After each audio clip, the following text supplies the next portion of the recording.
All right, everybody, thank you for joining us once again, where Paul Saladino has been wrong once again, so we'll deal with it once again, shall we? What fun.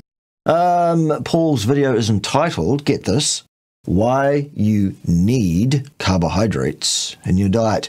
Well, Paul, the argument's over then, isn't it? Because you don't. Still, the exact dietary requirement for human beings for exogenous carbohydrate is not 1 single gram ever. Those are the facts. They are not at dispute in terms of the evidences underpinning those facts. They are accepted as such by pretty much everybody.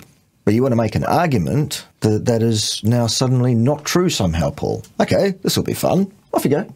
Let's actually start with why you would want to have carbohydrates. Well, hang on a minute. Your video is entitled Why You Need Them. You don't. There are all sorts of reasons why someone might want all sorts of things, Paul. Doesn't mean they should have those things. I think that my example gives you some idea of why you want to have carbohydrates in your diet. No, Paul. Your example tells us why you should do it right. And you didn't, Paul. You did it wrong. And that is hormonal health. People generally, almost always, see their hormones get better. According to whom? On what scale?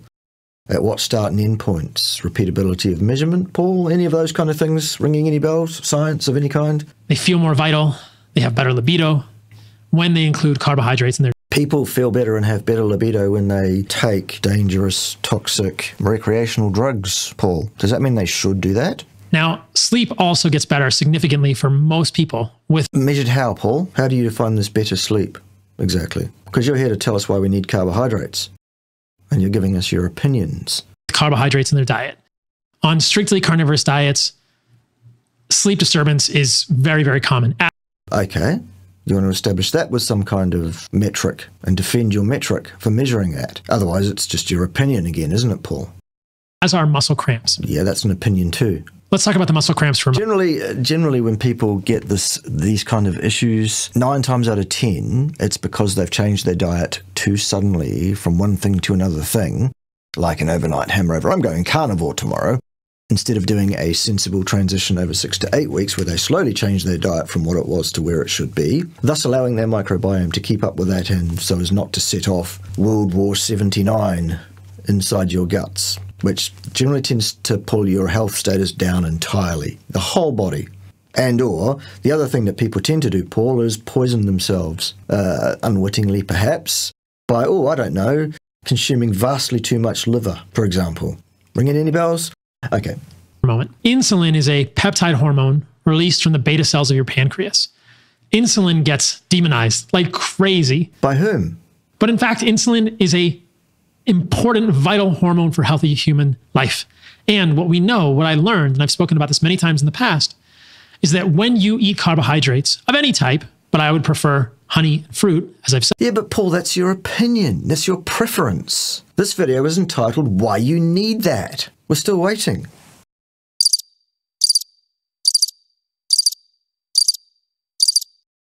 Said, your insulin goes up and your blood sugar will go up. Now, that's a good thing.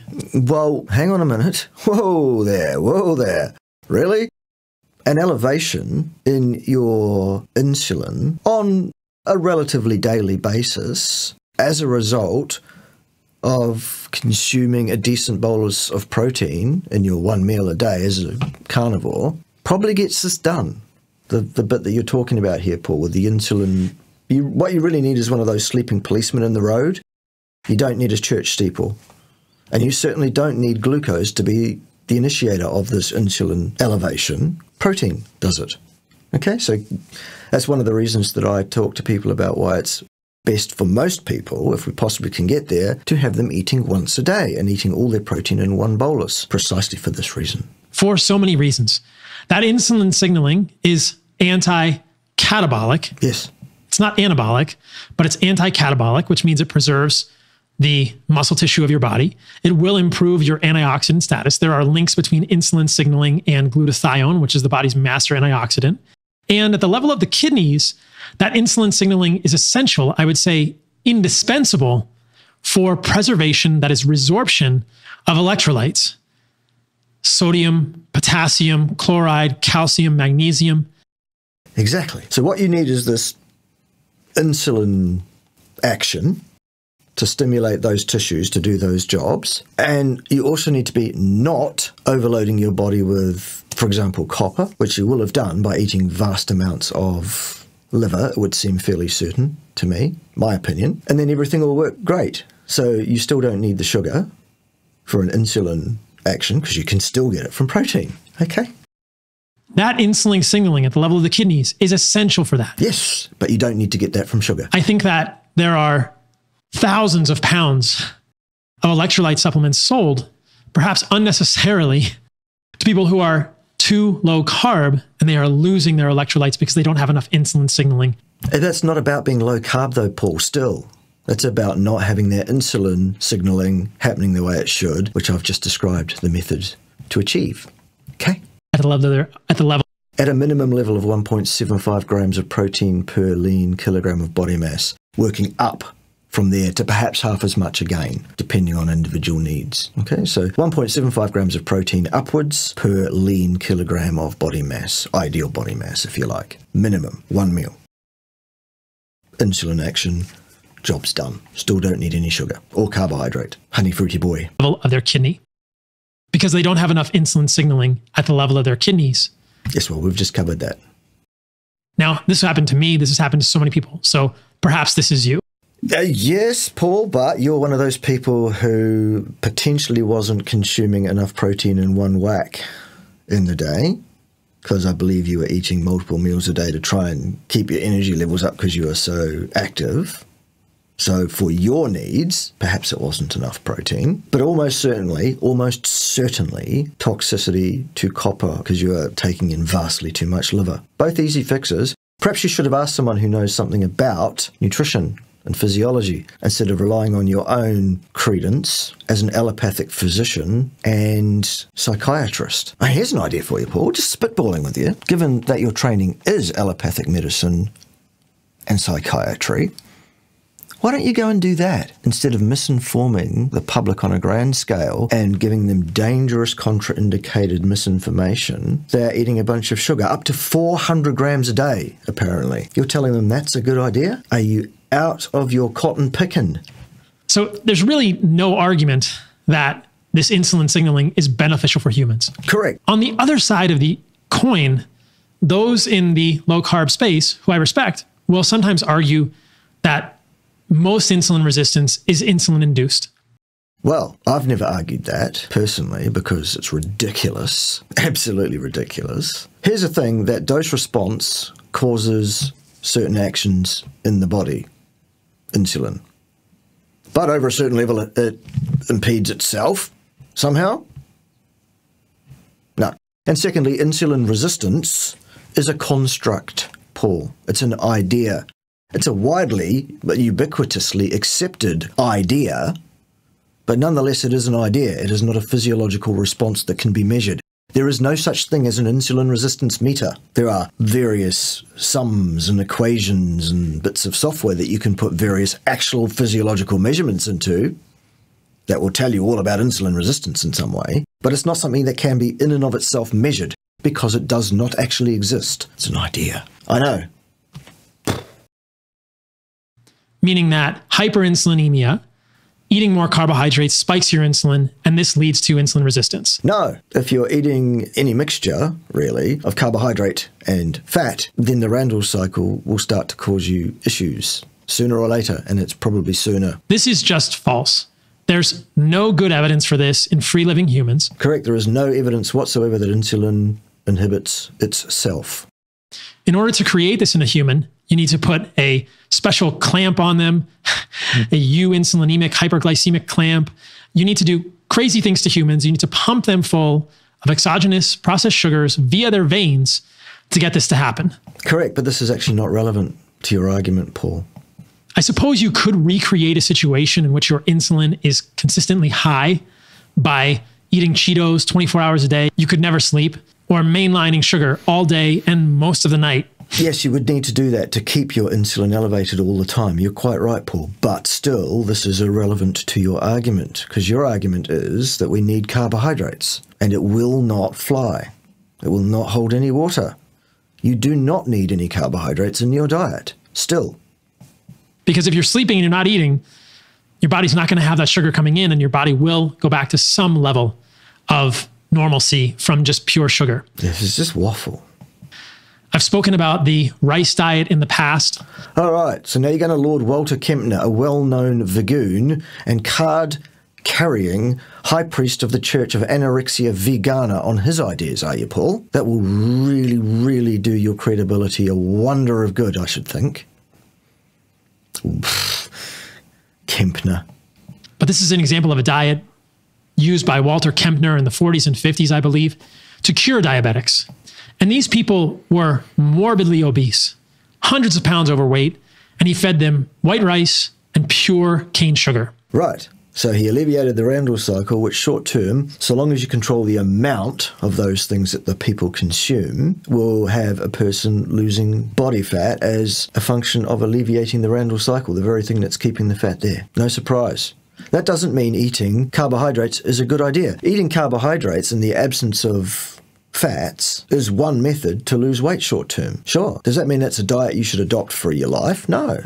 Incredible lack of insight here shown. And they lost weight and they become insulin sensitive. And then after liberalization, insulin sensitivity is just as much a construct as is insulin resistance. Neither actually exists or can be directly measured. Remember? Of the diet, they remain healthy and their diabetes does not return. In fact, this is such a striking... Striking is not a scientific word. It's not a word a scientifically competent person would use to describe a data set or paper. Study that I'll show the study on YouTube so you guys can see it. Here's one of the studies published by Walter Kempner, the effects... Right, so he really is going to Lord Walter Kempner. There you go, boys and girls. Paul, you might as well join the dark side now, son. You might as well hand in any vestige of credibility. You might as well come right out and say, I'm now gonna go vegan or something. So a rice diet on diabetes mellitus associated with vascular disease. And I think that if you read the study, you will see that the effects were pretty astounding. So astounding is not a word that a scientist would use, Paul, to describe a study whatsoever. A scientist will look at the method by which the data points were collected for methodological flaws, holes, and validations. And it having passed that test, a scientifically competent person will then read that data set, understand the statistics that have been done to that data to make the inference the paper makes, and make an assessment on whether or not that's a fair and valid argument on that basis. If, Paul, and I say if, knowing full well that you will fail this test, if you are a person who cannot understand those statistics, how they were done, and do those statistics again yourself and get the same answer, you do not qualify to make any statement about the paper, its quality, or anything else. Because that's the whole thing any paper is based on, the statistics. So the benefits are striking. Benefits?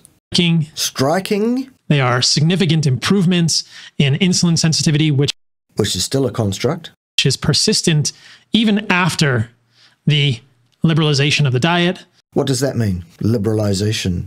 How's that defined exactly, Paul? Were these people kept under lock and key in a laboratory situation under observation so we know what they really did do even after the follow-up period? No, still. I'll show one more image on YouTube. This is a picture of weight loss from people on this diet, and there are many more examples of like this from Walter Kempner's studies, and the findings are striking. I mean, striking. No, they're not striking. These are some photos of some people who lost a significant amount of weight. Well, so what? The overall change in shape of these humans is massive. Yes, and it's what we would expect when you alleviate the RANDLE cycle issue, which has been causing that problem in those people hitherto. From significantly obese humans, and there's even more striking photos that are out there on the internet. Striking. If you look for this, to very skinny humans on a diet of pure, I would say, carbohydrates from rice and sugar. Now, this, I think, flies in the face of the idea that blood glucose spikes are causing you to be fat. No, it doesn't really at all. I don't see how you could possibly make that logic. Or that blood glucose spikes from carbohydrates will cause you to become diabetic. And that is... Well, maybe they will, maybe they won't. N equals one in every individual case of every person in the world, it would seem that there are some pretty obvious mechanistic routes by which it would probably tend to affect the likelihood in every given person. But you're still not actually making any point here, Paul, and you're not supporting the claim that you're making in the title of your video, which is why we need carbohydrates, because we still don't. Not 1 single gram ever. That's my point in saying this. So where are we left? I hope that we're left with the appreciation for the fact that having carbohydrates in your diet has value. No, Paul, that's your opinion. And that we should not fear these blood glucose spikes. Blood glucose spiking is absolutely, without any question, a bad thing, Paul, if for no other reason, because of the propensity for such spikes to cause damage to your tissues.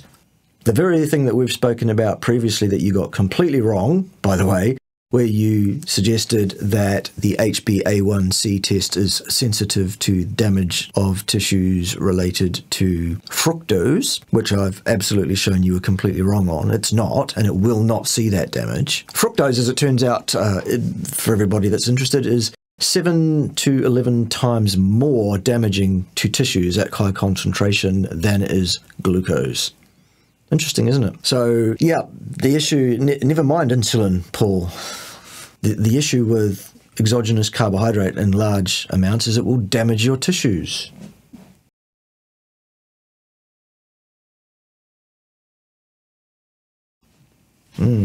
Rapidly, apparently. In just a few short years. Wow. Nor should we fear the insulin that comes along with them. Fear insulin? Who fears insulin? I don't. Now, I know there will be many people in the audience who are thinking, I'm obese. Is this okay for me? I'm diabetic. I'm pre-diabetic. I have a family history of diabetes. What should I do? So certainly if you are metabolically healthy. How would a person know that, Paul? Joe blogs, Josephine blogs. How would they know? Including carbohydrates in your diet will improve your... Will? Too strong. Performance, your sleep, your mood. All subjective things. All things that there are perfectly valid answers to by way of, well, I don't find that. I find the exact opposite, in fact. Because all you're giving us is your opinion and some pseudo-anecdotes. Paul, you haven't provided us with anything remotely akin to science. And your video is entitled Why We Need Carbohydrates in Our Diet, which surely should be a scientifically based posit, shouldn't it? We are still 2/3 of the way through your video and you've produced not one single thing. Your libido and your muscle, I would say, maintenance and muscle gains. Undoubtedly, in my opinion. Well, your opinion is worthless, Paul. This is a scientific discussion. And I believe that for those of you who are pre-diabetic, obese, looking to lose weight, having some carbohydrates in your diet is also valuable. Well, I would disagree entirely, Paul. See, that's how it is with opinions. But that you should scale those carbohydrates based on your activity levels. Well, how is a person, Josephine or Joe blogs off the street, going to do that, Paul? By what methodology are they going to achieve this quite complex measurement, which would be required first so that we can actually then set a level for that person? And then how are we going to get them to follow it accurately? Hello, have you been to reality at all, Paul? I think a lot gets made of the fact that I've publicly said that I'm eating 200 to 300 grams of carbohydrates a day. Yeah, and it's actually probably more like 400, Paul, I would suggest. And then people don't always frame that in the proper way, that I am also surfing 2 to 3 hours a day and skating and lifting weights or swimming in a river. Yeah, but that doesn't alleviate the problems that your tissues will undergo by way of the damage that the exogenous sugars are doing to those tissues, Paul.